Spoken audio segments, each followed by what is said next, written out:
ఇప్పుడు రాబోయే కాలంలో అబద్ధం మీద నిజం గెలుస్తుంది. అది అర్థం చేసుకోండి. మనం ఎక్కడ మోసపోతున్నామో, మనం మోసం చేసే వాళ్ళు దండి వచ్చినారు. ఎవరిని నమ్మాలనో ఎవరిని నమ్మకూడదో మీరే నిర్ణయించుకోండి.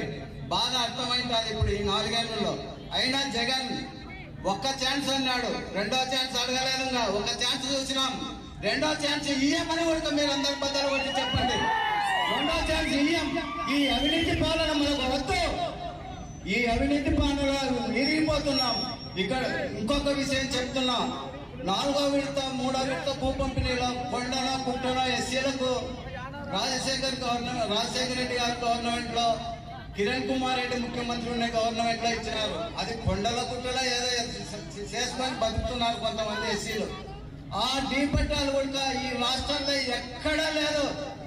బ్లాక్ లిస్ట్ లో పెట్టినాడు రౌండ్. ఇది ఎంత మాత్రం సమంజసమైన ఉడక నేను ఈ సందర్భంగా మన ఇక్కడ ఉన్న మినిస్టర్ గారిని ఉడక నేను అడుగుతున్నా. అది పద్ధతి కాదు.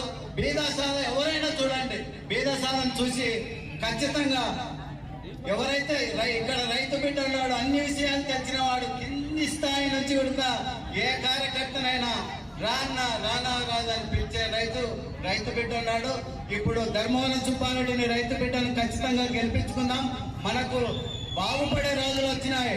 చంద్రబాబు నాయుడిని మళ్ళా ముఖ్యమంత్రి చేస్తేనే మనకు ఖచ్చితంగా మంచి రోజులు వస్తాయని, అలాగే చంద్రబాబు నాయుడు ఇచ్చిన 6 సూపర్ 6 పథకాలు కూడా పెద్ద చెప్తారు.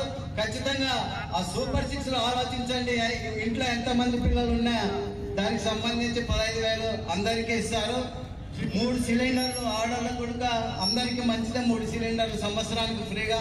అవేళ మేనిఫెస్టోలు ఉన్నాయి, పెద్దలు కూడా చెప్తారు. ఆలోచన చేయండి. నీతి గెలుస్తుంది, అవినీతి ఓడిపోతుంది రాబోయే కాలంలో. ఇది ఆలోచన చేయండి అని ఈ సందర్భంగా తెలియజేస్తూ, పెద్దలు దాన్ని మాట్లాడేవారు ఉన్నారు, వారు వివరంగా చెప్తారని ఈ అవకాశం ఇచ్చినందుకు నాకు ధన్యవాదాలు తెలుపు. శేఖర్ చౌదరి 2 నిమిషాలు మాట్లాడవచ్చు.